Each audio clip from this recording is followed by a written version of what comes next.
Okay, let's jump right into it. We all move through life thinking, seeing, hearing, doing things, and, we generally feel like we are the ones doing it all. Right, the sense of being the actor, the thinker. Exactly. But have you ever really paused and wondered, well, where does the actual power for all that come from? What lets the mind think or the eye see? It feels so basic, but what's the source? And that very question, that deep wonder, is really the heart of what we're exploring today. We're diving into a foundational text, the Kenopanishad. Guiding us through this is Swami Viditatmananda. We're following his teachings, which draw directly from the Upanishad itself and also from the commentary of the great teacher Sri Sankara. Yes. And for this first exploration, our aim is really to lay some groundwork. We want to get a handle on the central question the Upanishad asks right away, understand the significance of the opening prayer, and get a feel for Sri Sankara's specific approach, which Swami Viditatmananda follows. So, where does Swami Viditatmananda suggest we start? How do we even approach this? Well, he points out something pretty common. Most of us, when we're looking for happiness, we look outwards, towards things, people, experiences, what the tradition calls anatma, the non-self. Trying to get something out there to make us happy in here seems normal enough. It does, but Swami Viditatmananda explains that true freedom, moksha, doesn't ultimately come from changing the outside. It requires this significant shift inwards, turning that curiosity towards the self, the atma. He calls that Atma Jignasa, right? That deep urge to know the self. Exactly. And it's not just a passing thought. It's a real driving inquiry. And does that just pop up, or is there something that leads to it?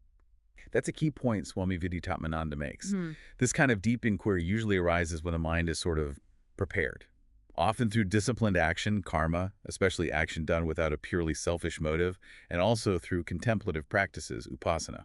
Ah, so doing things in the world but with a certain attitude actually cleans up the mind enough to even ask these deeper questions. Precisely. It creates the inner clarity, the readiness. You become what they call an adhikari, a qualified seeker.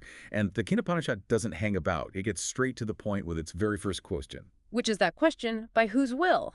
Kenithon. Yes. And Swami Viditatmananda is careful to explain this isn't asking about some external force in a simple way. It's pointing inward. By whose will or power does the mind shoot towards its object?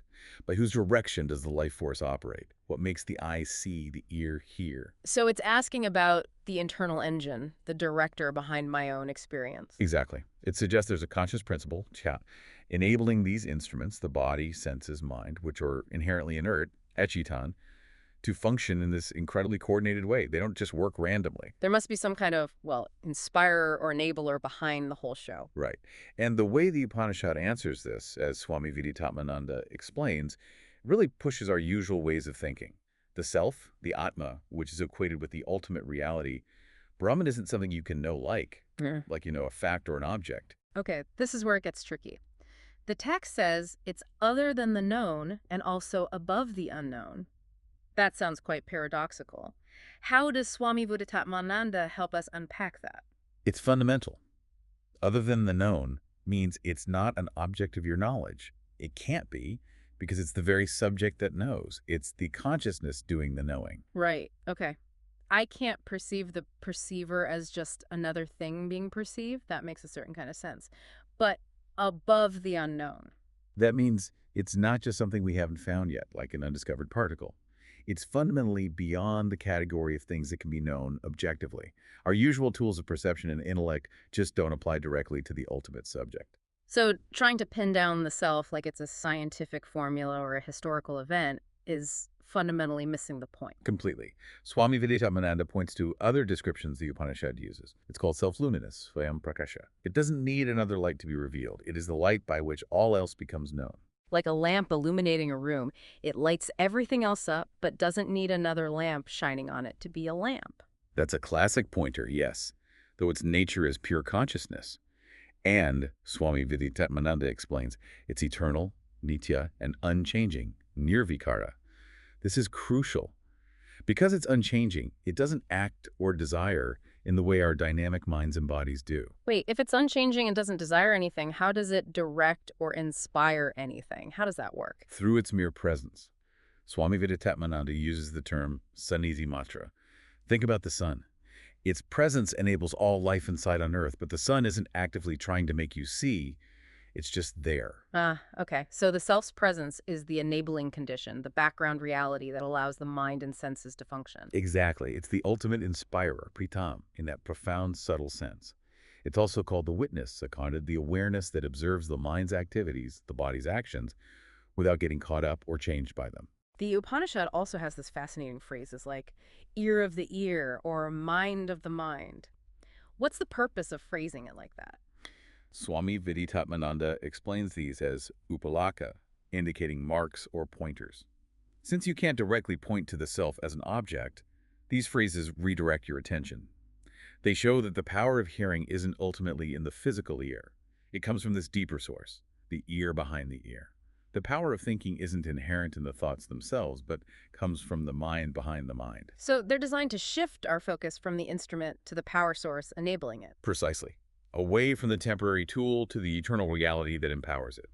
And understanding this leads to the ultimate goal discussed in the Upanishads. which is amatattvam, immortality. But Swami Viditatmananda stresses this isn't about living forever in this body or going to heaven. Correct. He's very clear.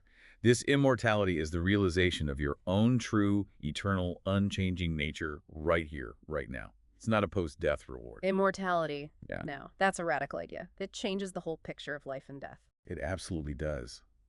Swami Viditatmananda explains that our feeling of being mortal, limited, our suffering, it comes from mistakenly identifying ourselves only with the physical body and the changing mind. This mistaken identity is called adhyaropa, a kind of superimposition born of ignorance. Like thinking the movie projected on the screen is the screen itself. That's a common analogy, yes. Self-knowledge removes that ignorance, that mistaken identification. It reveals the self, your true nature, as always free, never born, never dying. And this isn't just believing something. Swami Viditatmananda emphasizes its direct, immediate knowing, aparoko anuhava. So the suffering stems from a case of mistaken identity, and freedom comes from realizing who you actually are and always have been. That's the essence of it. Now, Swami Viditatmananda also places this teaching within the wider Vedic context. He contrasts the path of action, the karma kanda, with the path of knowledge, the jnana kanda, where the Upanishads belong. Most people think of religion or spirituality in terms of actions, rituals, doing good deeds. And those have their place. But Swami Viditatmananda explains that actions, especially those done seeking specific results, lead to temporary outcomes and keep one bound in the cycle of cause and effect. Knowledge of the self, however, is presented as the direct path to complete and eternal liberation. So does action become irrelevant then? If knowledge is the key, should you just stop doing things? Not at all. This is a really important clarification Swami Viditatmananda makes. While action by itself can't grant liberation, only knowledge can do that action performed in the right spirit, without attachment to personal gain. What's called nishkama karma is vital, Why is it vital? because it purifies the mind. It achieves antakaranashuddhi, cleansing the inner instrument, a mind that's agitated, full of desires, biases, and distractions. Well, it simply can't grasp these incredibly subtle truths about the self. Ah, I see. So selfless action prepares the mind, makes it calm and clear enough to actually receive and understand the teaching. Exactly. It makes the mind fit, qualified. So karma yoga, the path of selfless action, serves as a crucial support, an anga, for jnana yoga, the path of knowledge. It readies the student. It's like tuning the instrument before you can play the beautiful music. A very good way to put it. And speaking of setting the right tone, preparing the ground, the teaching of the Kenopanishad actually begins with a very significant prayer, a Shanti mantra. The one that begins Om Sahanau Avatu. What does Swami Viditatmananda tell us about the meaning of this prayer? He explains it's quite profound. It's a prayer for mutual protection. May we, teacher and student, be protected together. It asks for mutual nourishment. May we both benefit from this process. It prays that they may work together with energy and vigor. So it establishes a sense of partnership right from the start. Yes, and crucially, it prays that the study itself may be brilliant, illuminating, effective, tejasvinavatitam astu. May what we study shine forth with understanding. That the knowledge isn't just academic, but really lights things up. Precisely.